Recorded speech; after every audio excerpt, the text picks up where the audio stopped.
everybody. We're talking about money today. And no, you're not giving away money. Do you want to go ahead and start the PowerPoint? I did. Okay. Oh, the PowerPoint. You want to introduce it a little? Yeah, so,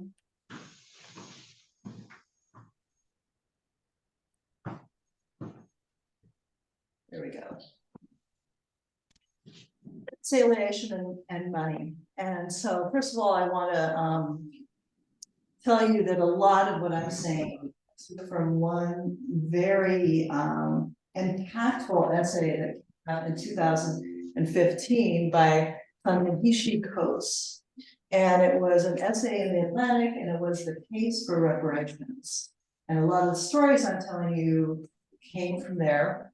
At the end, I have a slide with all of the links and the sources from this presentation, but we're also going to email that out to you. And I would really encourage you not only to read this essay, which is excellent, and if you can't get in for some reason, I'll put this in the email. But I have an account with the Atlantic, and I use a gift share or something. But I would definitely look at the videos and the links that I followed, because I think you'll want to go. I want to remind those who are watching to please mute themselves until we have discussions. That would be one. Can you hit mute? You know, I can't really hear Lois that clear. Oh, thank you. Thank you for letting me know. Can you hear me now? Hey, better. Yes. I'm going to stop mumbling. Thank you so much, Ethan. And Ethan, if you could mute yourself, that would be helpful because we can hear our background noises. So reconciliation of money, and here is the subtitle of the case for reparations. 250 years of slavery, 90 years of Jim Crow, 60 years of separate but equal, 35 years of racist housing policy. Until we reckon with our compounding moral debts, America will never be whole. Do you want me to flip it? So I started this all. Oh, you know what? Yeah, go ahead. Down arrow should just a down arrow. Perfect. Yeah.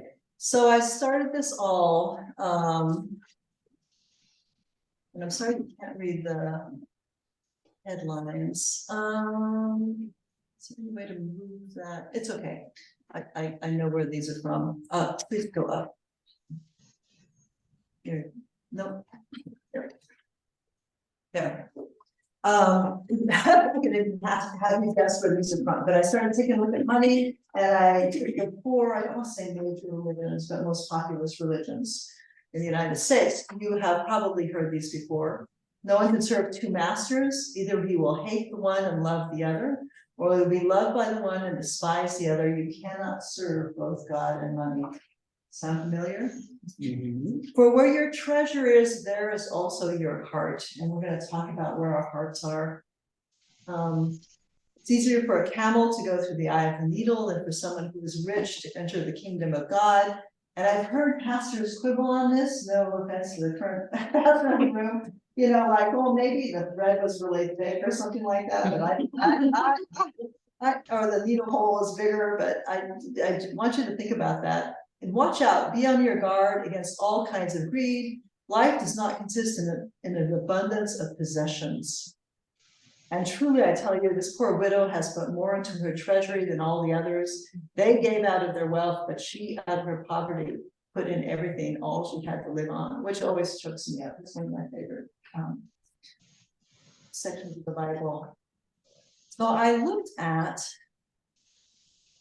Islam, and I have to say, I was hoping Pastor Kelly wasn't here because I'm going from a religious studies class I took in college back in the dark ages, and I went online, and this is zakat.org, is a highly rated charity that helps Muslims donate to charity, and it's interesting to me how each religion has a different take on money and wealth, but they all basically say the same thing. I think we as Christians, strange enough, I think are charged more to be careful of the damage that money can do. According to Zagat.org, in Islam, wealth can be enjoyed, but don't let it distract you. It's never acceptable to earn a living by doing wrong. Practice charity toward the poor, orphans, and those in need. Do not fear poverty, God will provide. And giving your wealth is a source of true prosperity. Giving it away. Giving it away, yeah. In Hinduism was really interesting because one of the four, and raise your hand and correct me, but one of the four pursuits in life is wealth. And Hinduism enjoys the pursuit of artha and karma as legitimate and necessary for a healthy society, but that such pursuit must be bound by the notions of dharma, or good works, eventually leading to the ultimate goal of transferring out of the cycle of reincarnation, basically. So indeed, wealth is good, but not greed. The poor may inherit the earth, but Hindu philosophy teaches that the empty stomach cannot possibly focus on the sublime concepts of nirvana. Wealth must be attained and desires satisfied within the bounds of righteous conduct. And Buddhism teaches that money is not inherently good or bad, right? It can take good or bad qualities depending on how we use it. Using money to feed a destructive addiction or hurt another person is bad, while using money to support a worthy cause is good. And I love this. Hungry spirits perceive the Ganges River as fire, human beings perceive it as water, and heavenly beings perceive it as Amrita. How we perceive the world and use the resources in our environment are determined by what's in our hearts. That's straight from Christianity too, isn't it? Is it greed or compassion, anger or a wish to help others? That's why instead of chasing wealth as a means to our happiness, it's better to change what is in our hearts. Again, these are online resources. I am not an expert. If you are interested in this, please talk to someone who practices these religions. Okay, I cannot read what's up above. Is there any way for us to fix that? Well, oh, actually, go ahead. I will go through You know what it said? my scattered memory. Okay, go ahead and click one down.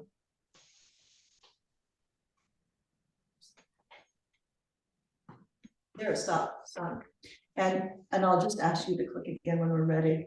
So I talk about the Federal Housing Administration. So what we're going to do is we're going to drill down.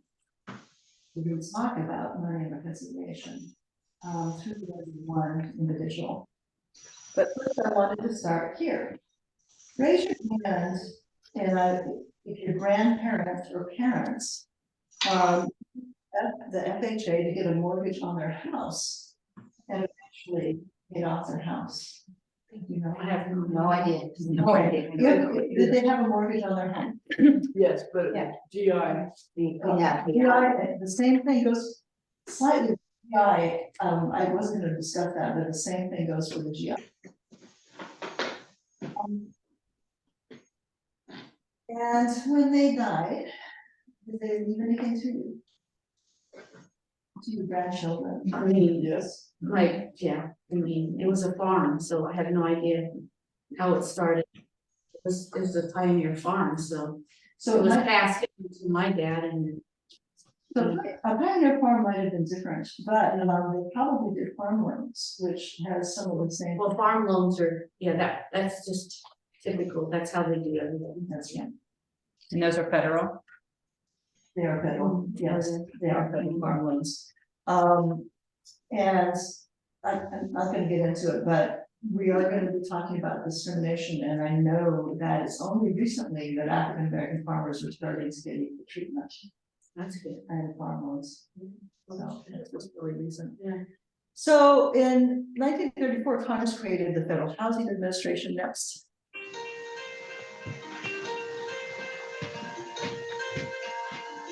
There's a way.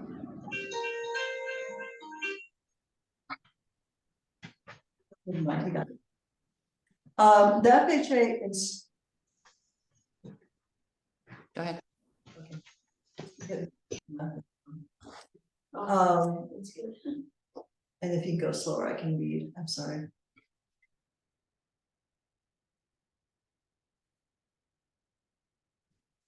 The FHA answered private mortgages, causing a drop in the interest rates and a decline in the size of the down payment required to buy a house. This was a game changer for the American people. Over the next 30 years, the program helped more and more Americans become homeowners.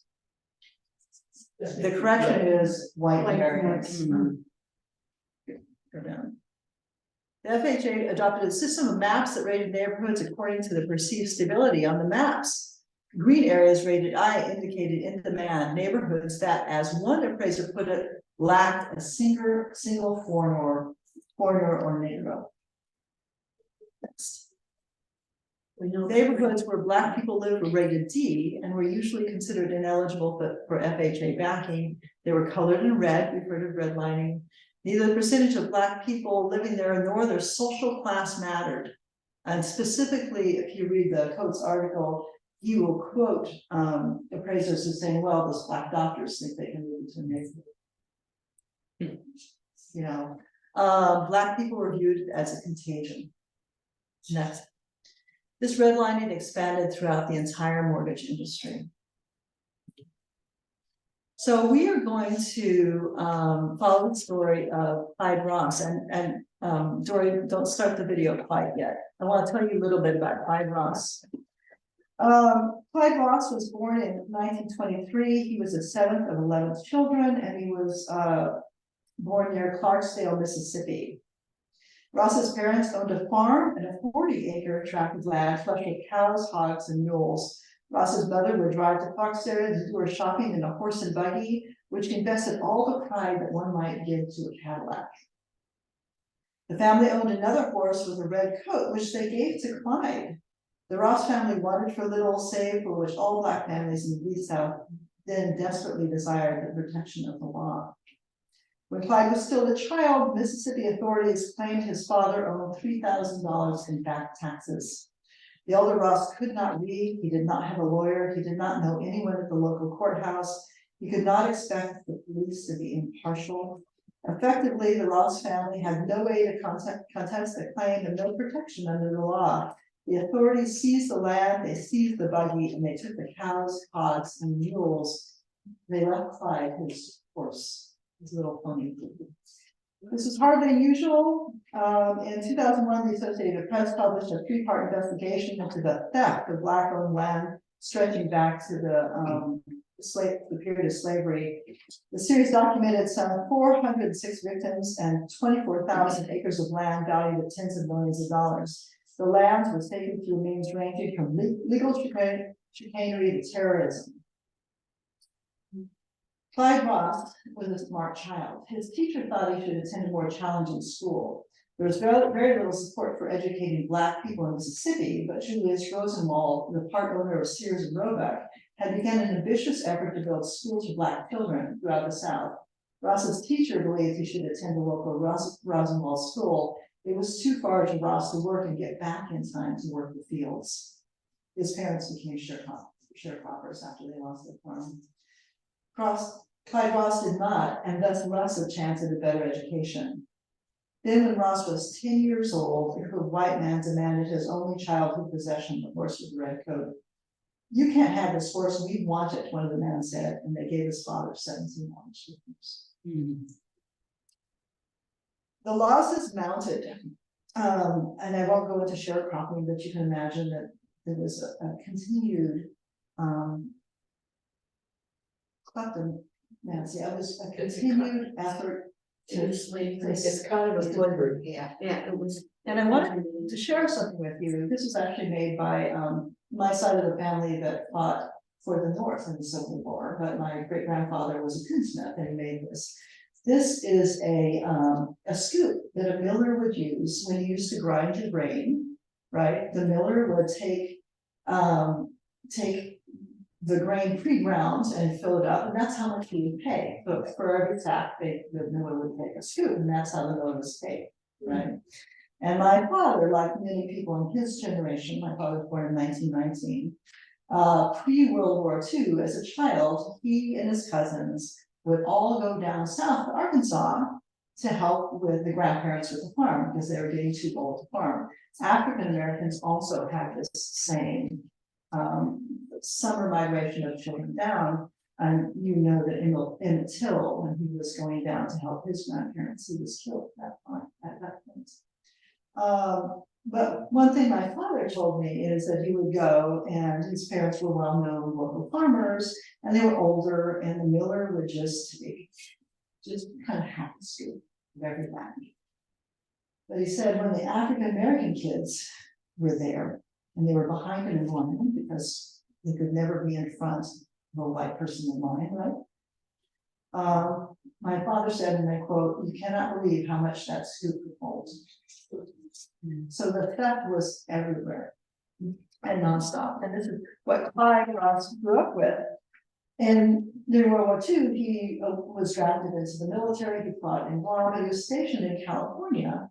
And he could walk into any restaurant. He did not have to step off the sidewalk when whites were approaching.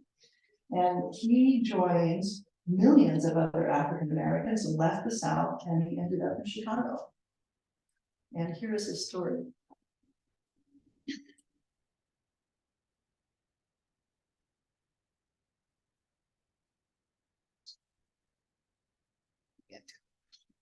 Oh, that's really interesting. There it is, yeah. Housing is one of the major problems this country faces. By and large, blacks live in substandard housing. Those who manage to fight I think, oh, we're still sharing the screen. Could someone unmute and tell me, can you hear this and see this? We're still seeing the slide. Okay, Now we see you, the group. okay, so you need to stop sharing screen. Or, there you go. How about now? Yep, that's good. their way out of it frequently pay a large penalty to do so.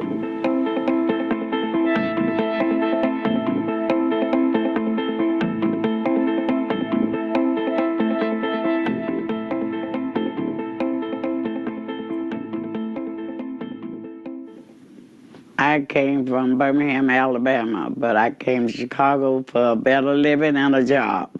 I bought here, this house, in '58. It ain't nothing to brag about, but it's mine. My name is Clyde Ross. I was born in Clarksville, Mississippi.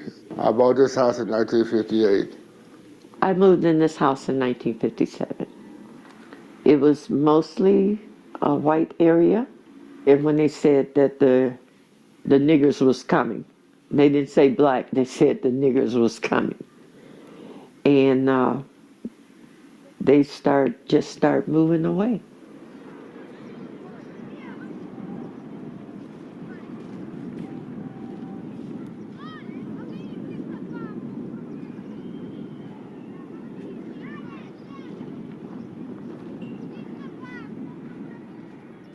Mostly everyone that was black, they had been sold a contract. If you missed the payment in 3 months, they could take the property back. No lawyer, no nothing could help you. That was it. There are blocks like this scattered throughout the Lawndale section of Chicago's West Side Ghetto. The people who live here bought their homes from real estate speculators at double or triple their value, and they bought on contract because they couldn't get conventional or FHA mortgages. Under the contract, the buyer makes installment payments at high interest, but he bills no equity. If he defaults on even one payment at any time during the contract, he loses the property and everything he's paid into it. We'll pay $26,000 and the house was worth $12,000. That means I was overcharged quite a bit, and the contract situation was so bad.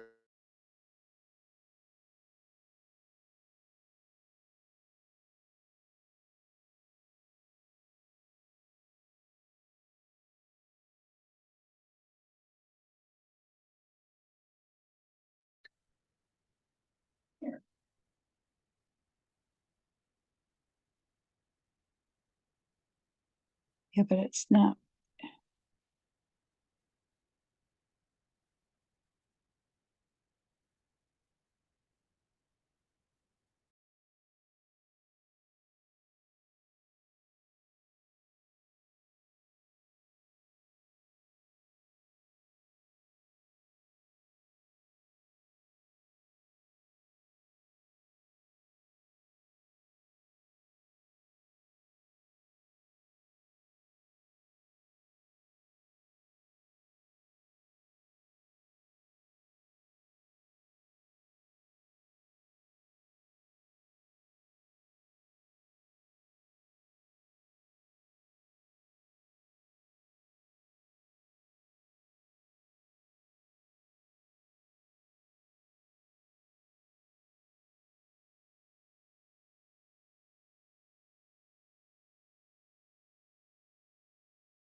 And okay, so I'm just summarizing the video because we're going to move on, but what happened to Clyde Ross and the renters in that section of town was that they went on a rent strike, and there were about 500 families that did this. And they stopped paying rent, and they formed an organization, and they sued the landlords. And what happened ultimately was that about 100 families were able to get their houses. And the economics were amazing. So this is in the 1960s. When they did the math, they had been overcharged by about 20,000 per household, which was a ton of money back then. So about 100 families were able to get their houses. About 400 families were evicted on the street, and the newscast shows people's possessions just dumped on the street. So, but the people interviewed did manage to keep their houses. Can we go back to the PowerPoint?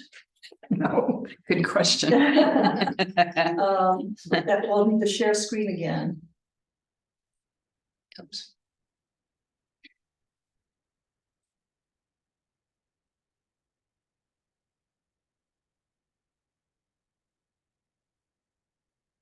Thank you so much for doing this. Okay.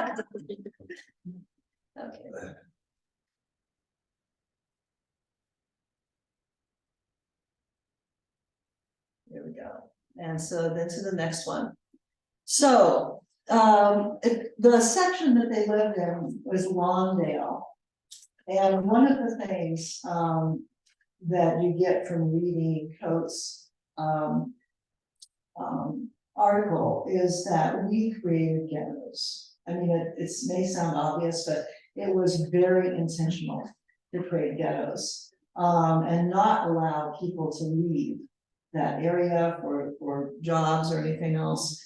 So in 1930, the population of that area of Chicago, Lawndale, was 112,000. Today it's 36,000. Sears and Roebuck was the major employer. It left in 1987. The neighborhood is 92% Black. The homicide rate is 45 per 100,000, triple the rate of Chicago as a whole. The infant mortality rate is 14 per 1,000, twice the national average. 43% of the people in North Lawndale live below the poverty line, double Chicago's overall rate. 45% of all households are on food stamps, nearly 3 times the rate of the city at large.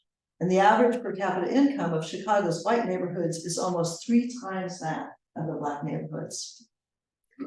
When Harvard sociologist Robert J. Sampson examined the incarceration rates in Chicago in his 2012 book, The Great American City, he found that a Black neighborhood with one of the highest incarceration rates, West Garfield Spark, had a rate more than 40 times the white neighborhood with the highest rate. The white neighborhood with the highest rate. And I just encourage you to please come to the, I think it's the last 2 meetings of this series where we talk about incarceration, because that is a huge deal. Go ahead for next. I wanted to mention just, they talk about structural racism, but when you dive deep, and I encourage you to look at the sources and especially read the article, the argument for reconciliation, the case for reconciliation. But even Social Security, I had no idea that when Congress held hearings on Social Security, the NAACP testified that a provision that Southern politicians put forward exempting household workers and farm workers from Social Security, I had no idea that that was there. Despite the NAACP's opposition, the Social Security Act passed with these exemptions. And so when they talk about structural racism over the years, they talk about the wealth gap between Americans and the African Americans and white Americans. As a result, when Social Security started, 65% of African Americans throughout the country were ineligible. There's a higher percentage in the South, because racists don't want, and I'm including all of us when I say racist, I'm sorry. Racists don't want people to have independent choices. And if you don't have money, you don't have choices. Remember Clyde talking about, oh, I'm sorry, we didn't get to that part. He was talking about how hard he was working. He never saw his children. He said he came home on the weekend and he'd ask his kids to do something, and they'd look at their mom like, who is this guy who we never see? So if you don't have money, you don't have time to spend with your children. And we're talking about generational damage. Today, without intervention, it would take African American household 228 years to build the same amount of wealth as a white can. Okay. So we would need to ask ourselves, how firm a hold does money have on our hearts? Okay, let's go. So we have tried reparations. The first example in the United States was a freed woman, Belinda Royale, and she was kidnapped in Africa as a child, brought across to the American colonies, worked for 50 years for a family, and then she had a stroke of luck. The guy she was working for fled the colonies because of the American Revolution. And so she went to the Commonwealth of Massachusetts for reparations, and they paid her. Because he was no longer there, he had left in the state. And she, and if you go to the source documents that I have emailed you, you can read her petition. Sorry?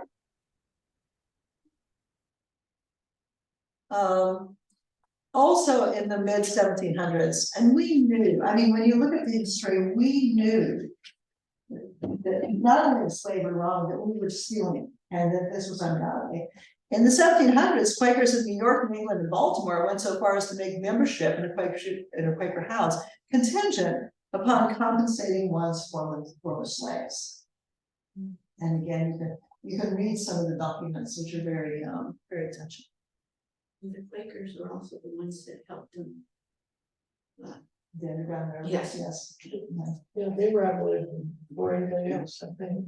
I'm sorry? They were Well, abolition they were the before first, anybody else. Yeah, they were the first abolitionists, and it just, yeah, it was amazing. So people knew all along, and a few people did the right thing.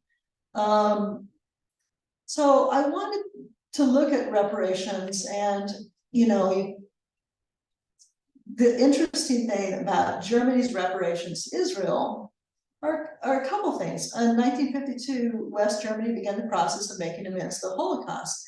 Very few Germans thought that the Jews should be compensated. Only 5% of West Germans surveyed reported feeling guilty about the Holocaust, and only 29% believed the Jews owed restitution.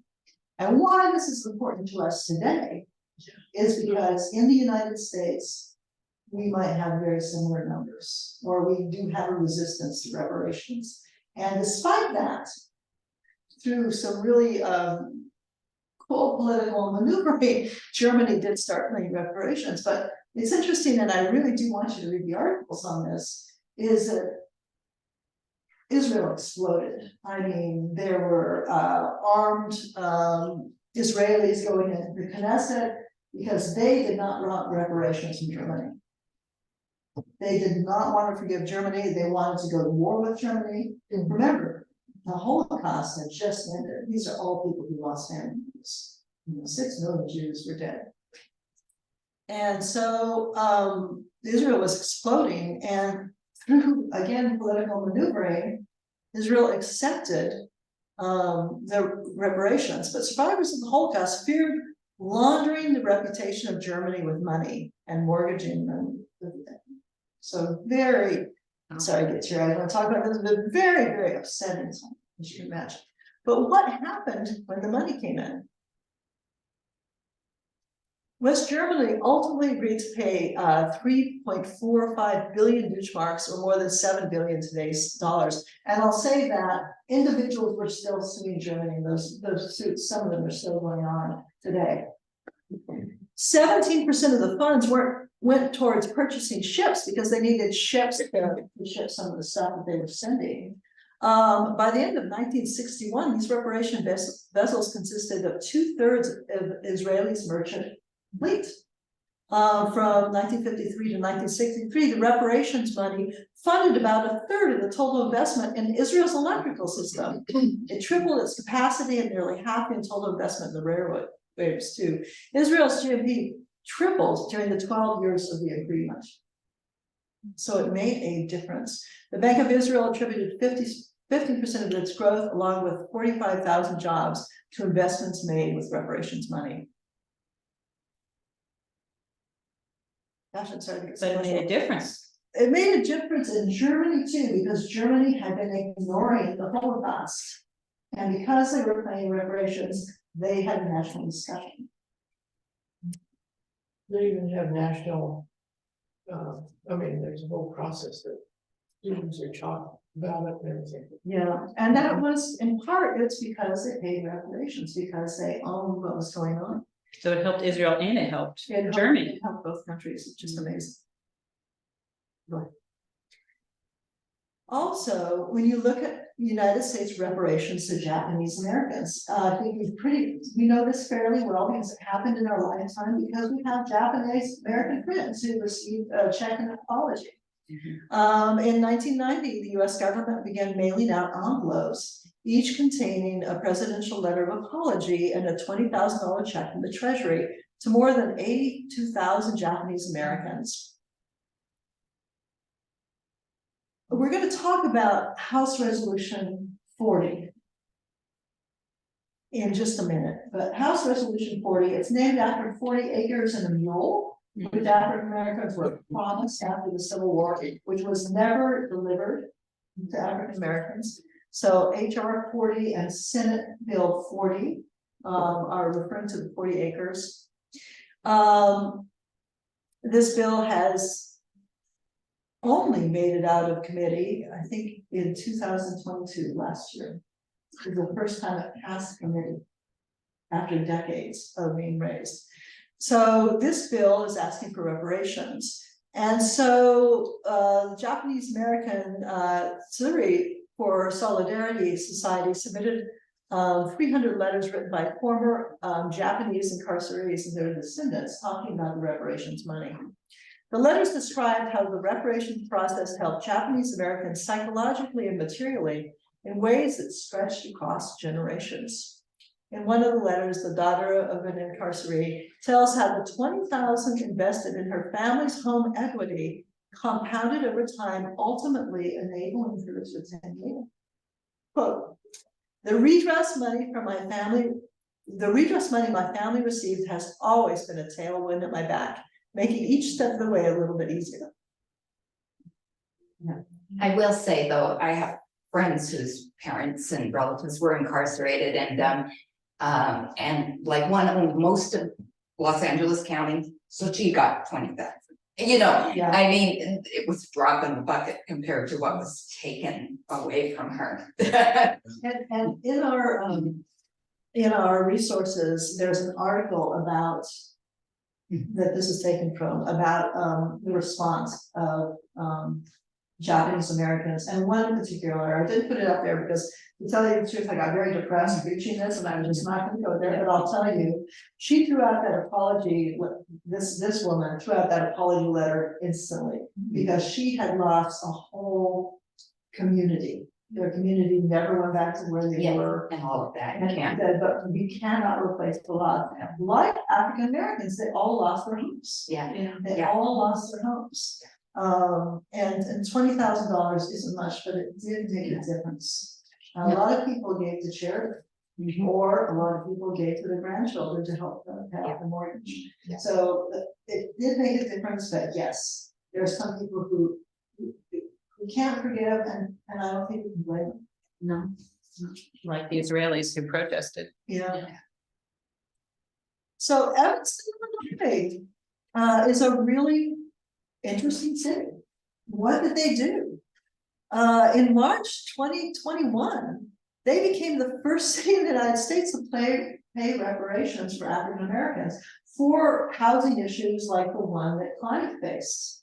And so what they did is they planned to pay out $10 million in 10 years. And as of this past August, they paid $500,000. Originally, they were just going to have people, it was for home improvement and stuff. But people who came forward, many of them had lost their homes, right? They couldn't even live in Evanston anymore because the home prices, like everywhere else, were going up.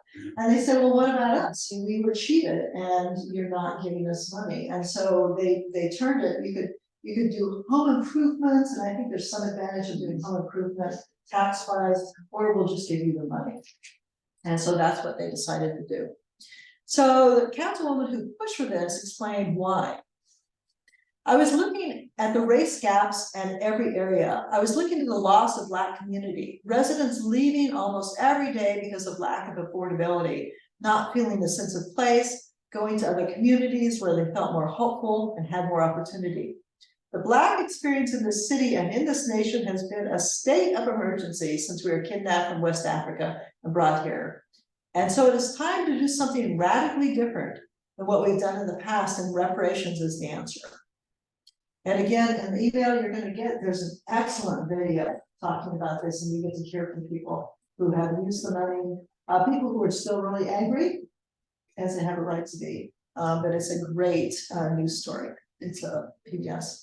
Go ahead. Let's talk about pending legislation. So for 3 decades, Representative John Conyers of Michigan would introduce HR 40. And in HR 40, they're asking for 40 acres. Basically, they're asking for reparation. But what they're really asking for is a study. They just want to study what reparations would look like. They're not even saying we're going to give anybody money. They're saying the US, has this horrible history of slavery. Let's look at it and see what reparations could look like. And that bill did not make it out of committee. 2018 was right before he died. And if you look in committee, completely dead. We were just talking about discussing reparations, just investigating, not even passing something. But it's after Conyers died, and it just tells you to keep on going, no matter whether you see something during your lifetime or not. The bill made it out of committee for the first time, but never made it on the floor of the House. This is something I want to mention that the president would be able to do to start a commission on reparations, and we have not seen that. So if you'd like to write to the president, or if you'd like to write to your representative, I would encourage you to do so. It's HR 40 acres of mule, and it's Senate Bill 40. And the Senate bill is Senator Kerry Booker, and again, in the information I'm gonna send you, you can read all about that on his website. Yes. So now, they said that the president, independent of the Congress, created a committee. A commission could. Legally could, he has not done so, and after appealing to the African American vote. You know, I don't want to get political, churches shouldn't be that political, but, you know, it annoys me, because as soon as I read that, I thought, why hasn't That's he- why he's the president. You know, why hasn't he just started a commission? Because there are presidential commissions on all sorts of stuff, and why not this? Yeah. I don't know the background, but you know, maybe possibly the House and Senate asked not to, but I don't know. Okay, so I strongly encourage you to go through the materials here. But I wanted to give you a couple of quotes. What I'm talking about is a more than recompense for past injustices, more than a handout, a payout, hush money, or a reluctant bribe. What I'm talking about is a national reckoning that would lead to a spiritual renewal. And that's what we're all about here at Legal Security, right? And here's a Congressman, Janelle Bowman, a Democrat from New York. It's about a movement across the country for justice and equality for all people. It's a process of healing and truth and reconciliation that America has to go through with itself, you know, and not just for African Americans, I might add. I would argue for Indigenous people, for women and other marginalized groups as well. We got to tell the truth, and we got to heal collectively as a nation.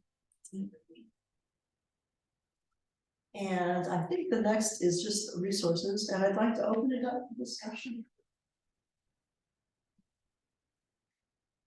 Such a huge topic.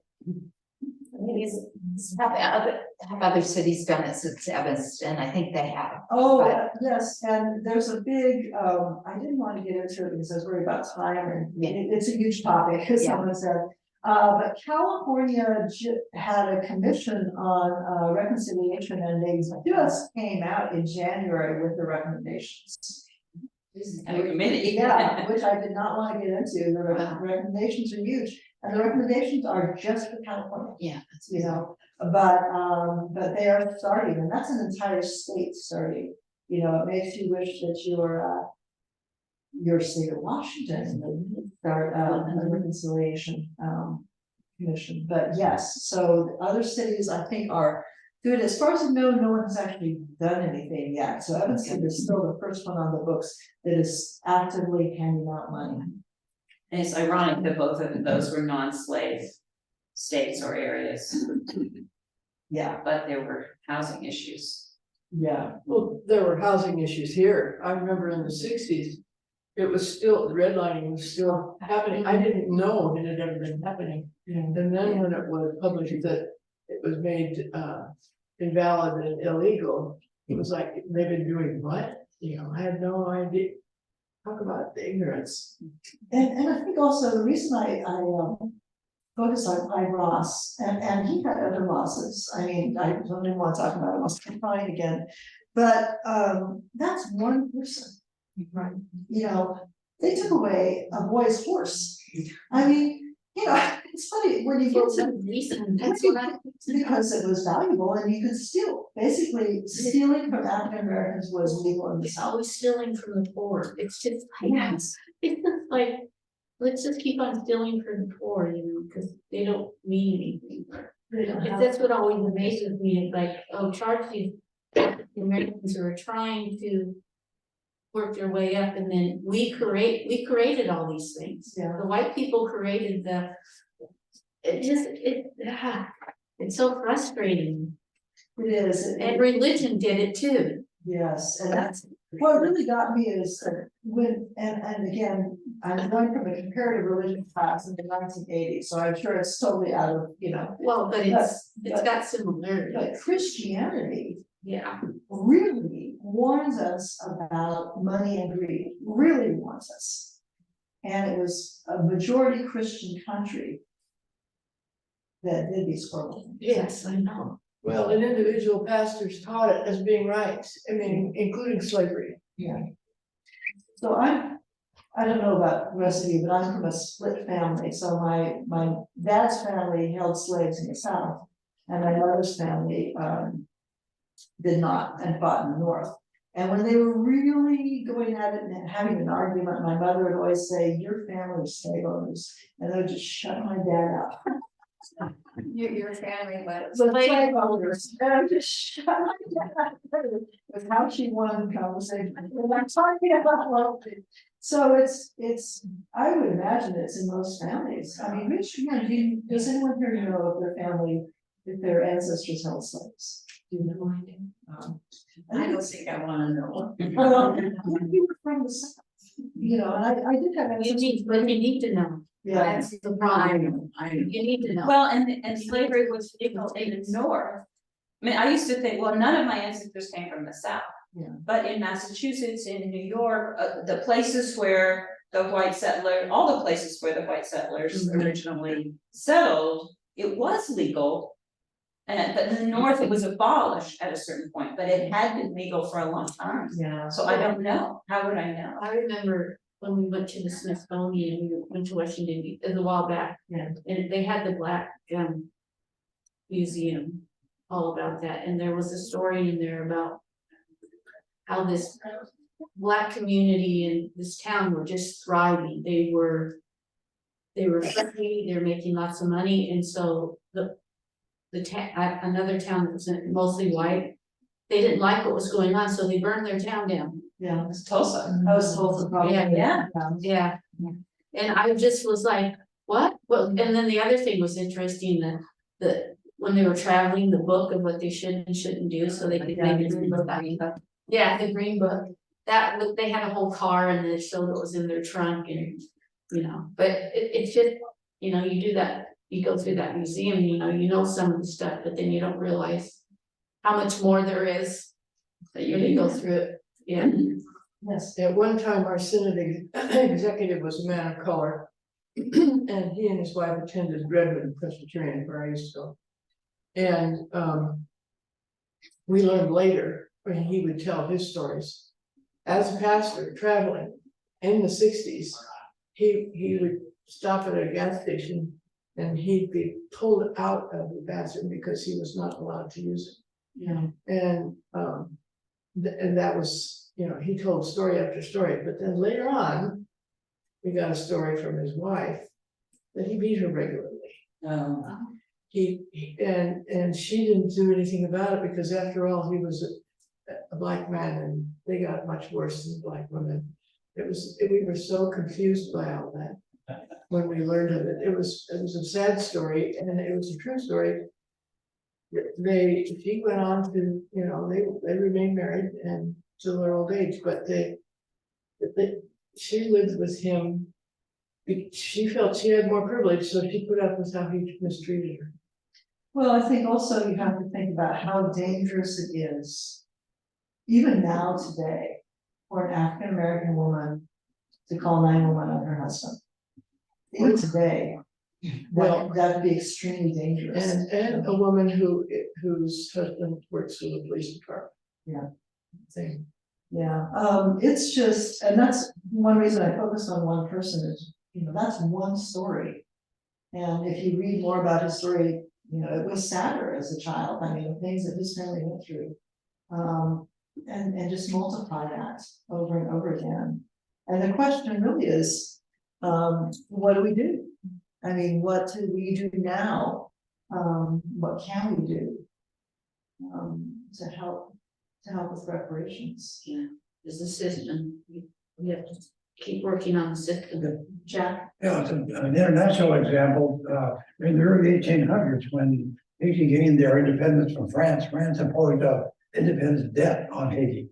for millions of dollars. They crippled their economy right from the beginning. Yeah, So they were paying all this money to France for eons. The only reparations, some US investors, started paying the interest on that debt to US banks that held the loan. France eventually canceled the remaining of the debt, but they never paid any reparations for what Haiti had paid over the years. So the ripple effect still exists, I think, in today's economy in Haiti. you know, so we are, sometimes you look back and say, how could they do that? But I do have to mention, I mean, last week was Banned Book Week, well, 2 weeks ago, not last week, I think. And a friend of ours, Kirby Larson, I think you know Kirby, had her book banned in Florida because her book talks about the treatment of Japanese Americans during World War II. And you mentioned the Tulsa, they call it a race riot, but it was really a Tulsa, I don't know, just horrible. But my dad grew up in Oklahoma. He was a history major at Iowa State, and one of his teachers was from Oklahoma, and he used to go over to that teacher's place for dinner. Until my dad found out about the race riots in Tulsa, because if you grew up in Oklahoma, and if you were a history major in Iowa, you didn't know about them. They were not in the school system, they were kept out of the books, and that's what we are seeing now. We are seeing huge, broad scale, especially children's books with children's authors, and know a lot of children's authors, but LBGT issues are being erased, but also any kind of history that has to do with African Americans. How was book banning legal anyway? I mean, Well, that's what the Nazis did. Why are we doing it? Yeah, they challenged, and Coates, who wrote this article, and I'm sorry, I'm spacing on the name of the book that he wrote a couple of years later. He's banned from the what's the college entrance? The college board, the ACT college board's test is his whole series of writing is banned. So how does that happen? Yeah, Who decided that? Yeah. And so that needs to be, I mean, so we have how many book bannings have we, I mean, this is being strange to me, because I don't remember it ever being that way. And now all of a sudden, it's just a thing. Yeah, and at the same time, there weren't books like that in our libraries when we grew up. True, that's true too. So they're still just. But we don't know what was banned in those days. Yeah. By the librarians in the process of making decisions about what to include, where to spend their money, what books to buy. We don't know what we weren't taught. I mean, we know we weren't taught about Japanese Americans. The 20 acres and a mule, I was never taught 40 that. acres. 40 acres and a mule, I was never taught. I heard about it, and I thought that African Americans didn't get 40 acres. I thought so too. That's what I history books, I think that's a little bit of chicanery there in our American history books, because I'm picturing the book I had in, middle school. Why are you trying to cover everything else? Yeah, so so they mentioned 40 acres of mule, but that they failed to mention that nobody got it. It'd be interesting to see that just in our school district, in Bellevue or Lake Washington, what books are there and what is their content? I think it's changed a lot, but Guys, I'm gonna go ahead and close this so some of us can make it to the bathroom and get our coffee before. Yes. But I wanna thank you for coming, and I wanted to get some share and prayer. Just one of those. tough subject. It's hard. So, dear God, we ask that you be with Clive Ross and his descendants, and with all African Americans. Please help us be better Christians. In Jesus' name. Thank you. Just continuing next week?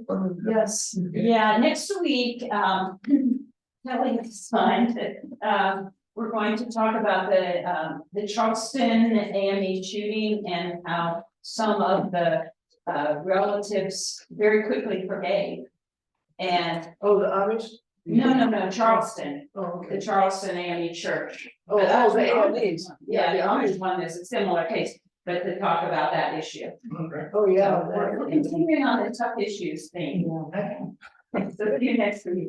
Thanks, Warren. And do follow up with those, there's a couple of videos, even if you don't feel like reading, but I would really encourage you to try to read the case for reparations. It's an article, it's not a book, and it's just, mind blowing. In the Atlantic. In the Atlantic, and if you can't get in there, text me and I'll give you a free